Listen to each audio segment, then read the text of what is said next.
Well, good morning, everybody. It's still morning, though it's not quite afternoon yet. So I'll take very little time because we have three amazing speakers who have come in from various parts of the country and the world. So I just want to give them as much airtime as possible. But basically, I think we're moving from a wonderful session on startup for SMEs, etc., to something that is a big problem to be solved by the world. I think all of us know it, whether we are in entrepreneurship or in large companies. And we all know about, the whole world is going to grow. I mean, in terms of temperature, it's going to rise by 1.5 degrees, and that is being optimistic. It might be worse if we don't do something about sustainability. So just as a background, many of us have been thinking about this for quite some time. I myself am a charter member of TiE Pune and privileged to have built two companies from startup stage to fairly large organizations, AppTech and then Zensar Technologies. And I still remember in Zensar, a little 40 crore company, the team set itself an agenda saying that we will, although we were a listed company even at that stage, we said we will focus on what we call the triple bottom line: profits, people, and planet.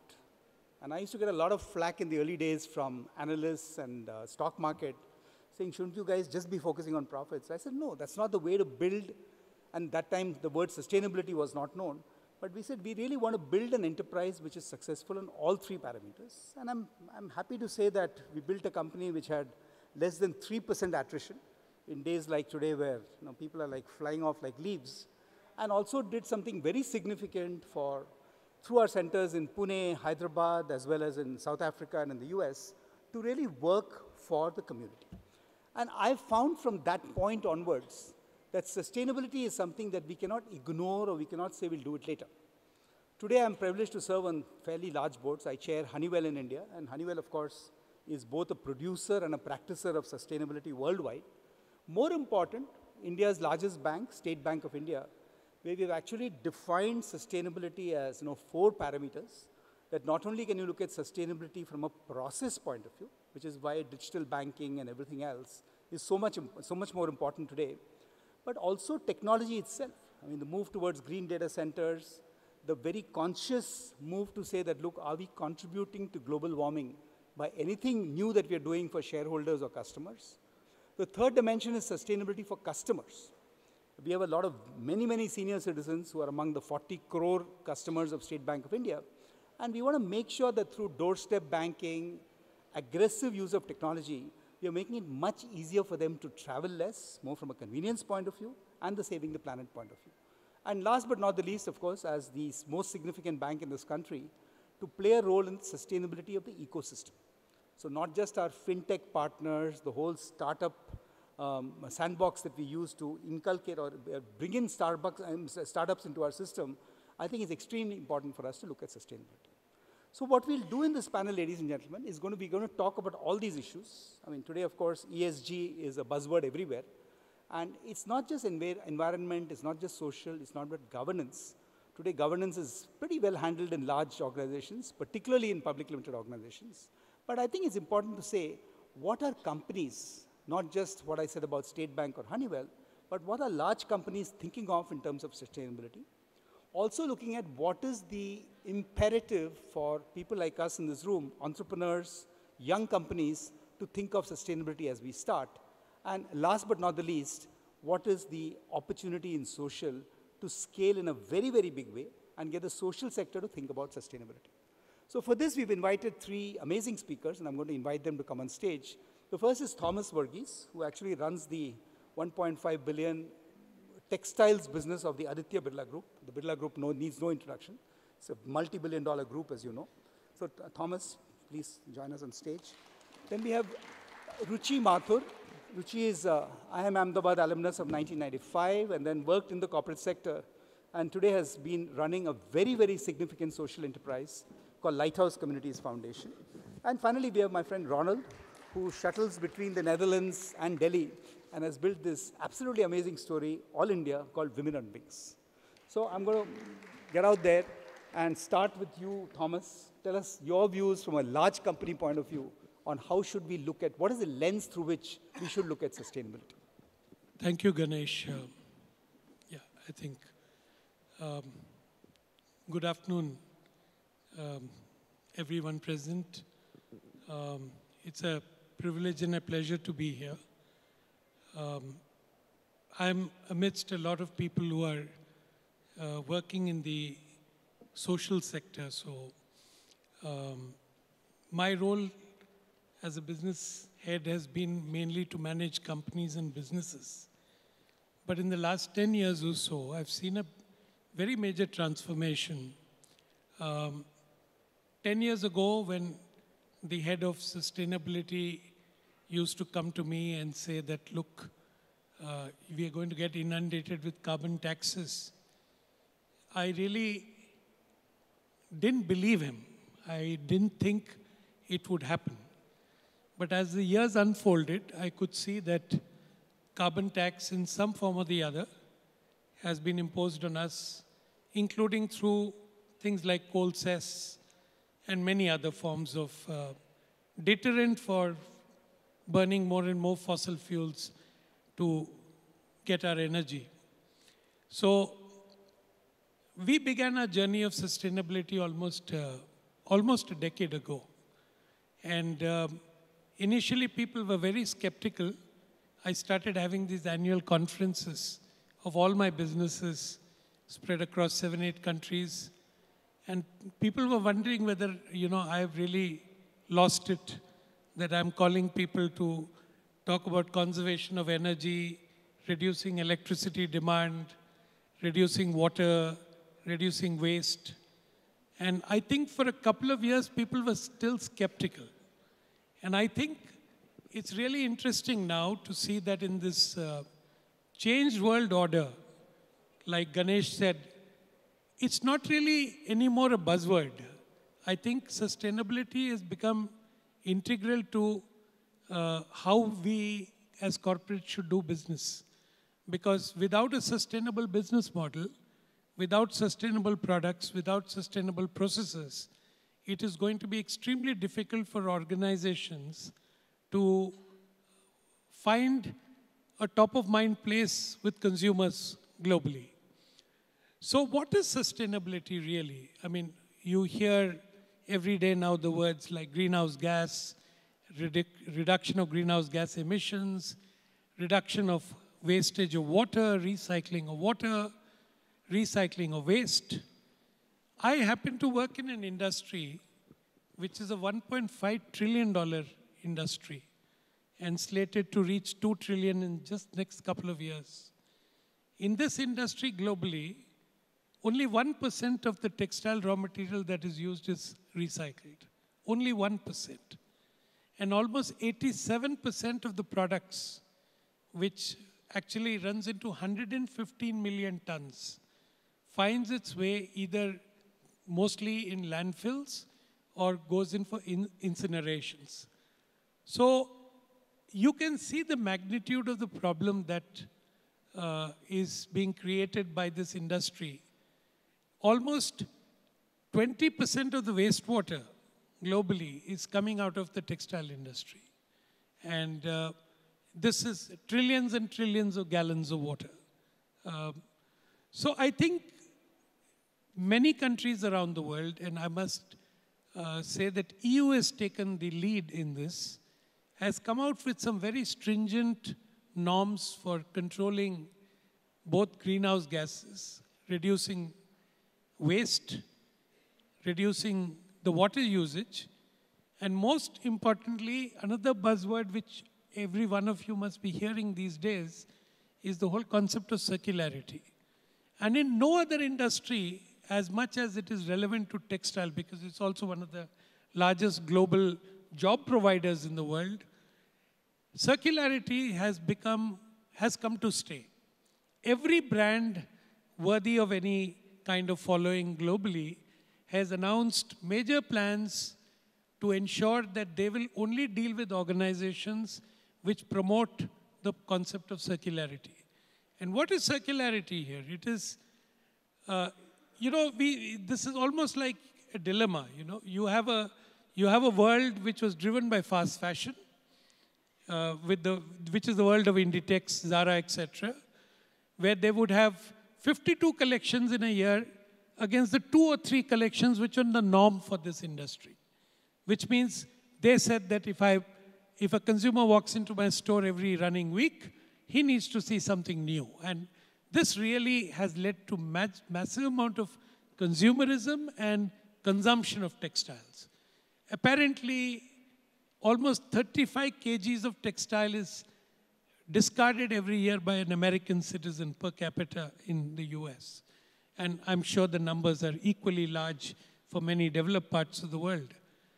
How does the world deal with this problem? It's a problem of plenty. So a lot of interesting regulations are coming which is going to promote longevity, which is going to promote the use of recycled garments. H&M, as you know, the Swedish company, has already started. They set up a few pilot stores where you can go and give in your clothes, get it recycled, and take it back in the form of whatever clothes you desire, your design. So every brand worthy of any kind of global following has announced plans for complete use of recycled products, whether it's cotton, whether it's viscose, whether it's polyester, whether it's linen, whether it's wool, or any of the other type of fibers that are used. And we are trying to bring in the concept of longevity. The old values are coming back. In fact, I've been reading a lot of articles recently saying fast fashion is out. And fast fashion will have to be out if this consumerism, which has gripped the world in terms of people just buying things and throwing it away after some time, has to come to an end. So, you know, it's very interesting what's happening around the world. There will be new business models coming up for recycling. There are new fibers which are coming out which are amenable to recycling easily. And we are going to see a world where there's going to be less use of water, less use of greenhouse gases. That means energy in fossil fuel form, reduction both in absolute terms and in terms of per unit of product produced. And added to all this is the whole issue of water. And many technologies are getting developed where you dye a product, you need much less water, maybe 50% or 70% less water. And I'm sure that all these trends at the end will help the planet deal with this problem of plenty, problem of proliferation of textiles, and bring some amount of sanity into this world. So, you know, we at Aditya Birla Group have been working on this. I have been personally very passionate about sustainability, and therefore it's almost been a 10-year journey for me. And very happy to say that we are one of the few textile organizations globally which have now been reporting on the GRI, which is the Global Reporting Initiative, for almost 7 years running now. And which means every parameter of ours, whether it's science-based targets, whether it's water, whether it's greenhouse gas, whether it's waste, is being publicly announced to the world through the GRI reports. So for many of the entrepreneurs who are starting off and for many of the startups, please remember that sustainability is going to be equally important to the consumers tomorrow as it is to you in terms of good business. And of course, none of us wants a 1.5 degrees increase because a lot of the world will disappear with that 1.5 degrees increase. So thank you again for having me here, Ganesh. And I hope what I said makes some sense to the audience. No, absolutely, Thomas. I think it's a very timely warning, and I'm glad that you have a note of optimism that, you know, not only consumers, but corporations, whether large or small, will take sustainability seriously, because before it becomes almost too late, I think we need to get started. So let's switch tracks to social. And yesterday, if some of you were there in the opening session, you'll remember the chairman of Adobe, Shantanu, said that, look, apart from everything else, organizations have to set out to have a purpose. And I think there are many people who have now discovered what true purpose is. In India, of course, there are multiple formats of purpose. But I'm going to throw it open to Ruchi Mathur. As I said, Ruchi is herself the co-founder and CEO of a very significant social organization in India called Lighthouse Communities Foundation. And Ruchi, why don't you tell us your views on this topic? Hi, everybody. Pleasure to be here. I'm going to dive straight into the topic. Very happy to be here talking about sustainability in social enterprises, because in fact the word sustainable is embedded in the vision and mission of Lighthouse Communities Foundation. We are really in the business of enabling sustainable livelihoods for young people from low-income communities across India. And what do we mean here by sustainable? It is about long-term livelihoods. So it's a different take, but very important take, because something which is, very key in the livelihoods business is that it's not about only a young person getting a job, but if the person doesn't actually sustain beyond 3 months, what is the point of having made all that investment? So when we started out in 2015-16 to solve this problem of sustainable employment, one of the key aspects was that when we design, we need to design such that young people are actually able to have the resilience to be out of their comfort zone and continue in organizations. And many of us here have experienced that, sometimes there are opportunities given to low-income youth, but they're not able to rise up to it. And we feel that, aspirations are not there. You're very right. For reasons that are no fault of theirs, aspiration building is something that has not happened for young people from communities. And so the design actually is led by enabling agency in youth. So when young people come to the Lighthouses, which is one of our flagship programs, they actually go through a 50-hour foundation course program, which is just around discovering self, getting in touch with my hopes and aspirations, and making my own decisions. Maybe more about the design later if we have time. But what I want to talk about is the other aspects of sustainability that are woven into the model. So our mission really is to enable this agency and livelihoods, but at scale, because the problem of unemployment is at scale. And so there were 4 questions that we set out with, that A, is it possible to have a partnership with a government where the government is also contributing, because that is what would make financial sustainability happen and, scale happen as well. Number 2, again on the financial sustainability front, can we have a model where we are not dependent on institutional funding? And so many of us are actually, we are entrepreneurs here, and we know the importance of seed funding. But here it was about building a model that is financially sustainable on its own, without just on the basis of, operational funding. Third aspect was that in order to have what Ganesh spoke about, ecosystem sustainability. There are so many different organizations that are working on livelihood in the city. We started out in the city of Pune. So can we have a collective action approach? Because then as a program, if we are working with other non-profits, other subject matter experts, and of course government and the private sector, then as a program there is long-term sustainability and replication possible. And fourthly, can we have some societal sustainability, which means that as a city, is it possible to actually saturate the city or reach an inflection point so that the norms related to aspiration, wanting to work in the formal sector start shifting? And when we asked these questions to people, people said, look, this is too idealistic. It's not going to happen. It's not been researched. And right now you have a great commissioner called Kunal Kumar who was there when they started off in Pune. But the moment he changes, everything is going to come to a halt. So we still stuck with it. And today, we actually have a model where the government is not just matching, but giving more than what the private sector puts in terms of operational expenses. So around $1.5 million, more than that, 13 crore rupees per annum is what the government puts in, and donors contribute the amount, to actually run the programs, but government is putting in the money for the rental in terms of the locations where we are running these fantastic large spaces called the lighthouses. And they've also spent $2 million just in one-time expenses to renovate these spaces. Number 2, we started with a corpus of all of 9 lakhs, and just based on operational efficiencies and, the model itself, last year we have, had an expenditure of 12 crore rupees. So yes, that financial sustainability has been built into the model. Collective action-wise, we've worked with more than 100 skilling organizations, 6,000 employer organizations, where 12,000 young people who've got jobs so far have been placed.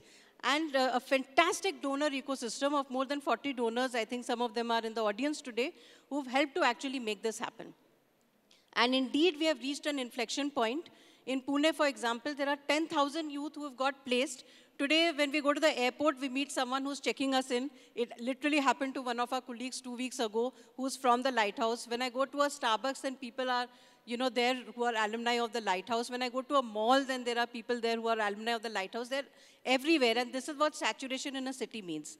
So very happy to have shared a little bit of this journey of different kinds of sustainability built into skilling and livelihoods as a sector. And most welcome to come on 4th February to Pune, where we are doing an opportunity run where young people across the city, thousands of them, are going to run for opportunity and also in the process inspire other young people to come and enroll into livelihood programs. Thank you. No, thank you very much, Ruchi. I think it's a fantastic story because unfortunately in our country we all have some suspicions of large company versus civil society versus government. The fact that you have brought everybody together into one holistic ecosystem is truly, as you said, a sustainable model of social. So let me quickly move to Ronald. And Ronald and I know each other for many, many years. And he's been doing some amazing work in India. So Ronald, tell us your story. And also tell us what you think social sector can contribute to sustainability. Right. Thank you very much, Ganesh, for having me. Good afternoon to all of you. I'm really happy to be part of the panel today and shine a little bit of light on sustainability and social enterprises, which actually sounds a little bit as a pleonasm to me, because to my opinion, every social enterprise needs to have that sustainability angle. However, I think the challenge for most of the social enterprises is to become sustainable in the long run. So I think if we talk about social enterprises and sustainability, in the future, I hope, of course, in the coming 10 to 15 years, that we don't talk anymore about social enterprises, but that every enterprise actually has had that social angle, where we actually start talking about in each and every organization about the triple bottom line. What is the impact on people? What is the impact on the planet? And what is the impact on profit? Because social enterprises, many times we think, they are not for profit, but to us, as Women on Wings, we try to build social enterprises which really find this triple bottom line, where profit is definitely part of it, because you need profit to become sustainable in the long run. But our experience over the past 15 years working in rural India, where we aim to co-create with social enterprises 1 million jobs for women in rural India, is that the biggest challenge actually is scale. Scale in a way that you can sustain yourself and where sustainability is part of it. And if we look at the challenges for these social enterprises, actually they are on 3 parts. The one is access to market, the other one is access to finance, and the other one is access to mentoring. If you look at access to market, if we really want to create sustainable social enterprises,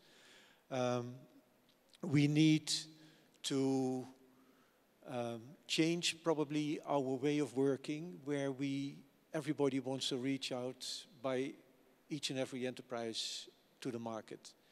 And what you see is a quite scattered landscape, which is happening, where aggregation definitely is the way forward, where we really have to see how we can join hands and create really a fist to the market where we can really create impact. So we need aggregators, and we need to think of new models where we involve our buyers in our social endeavor.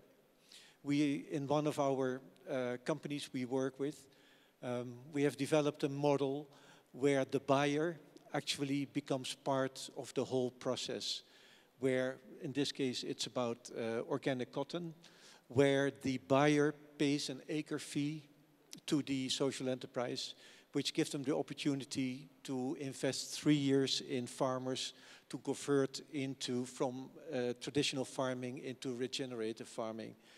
And the buyer buys back the cotton and converts it into products. So these are wonderful new kind of partnerships where you actually, from farmer to consumer, create the business models. If we talk about funding, access to funding, we talk about impact investors, slow capital, but that's really something that needs to be revisited again. Actually, if you look at the term sheets of many social impact investors, they are not different from others. And we still look, actually, in the long run, about the financial returns, where we think that you really have to look again at the triple bottom line, also from an investment perspective. So that needs to be revisited. And last but not least, partnerships, because every social enterprise wants to have their own awards, wants to build their own brand, really wants to be visible. But I think what we learned after COVID or during COVID is that we can't do it alone anymore. We have to build ecosystems together.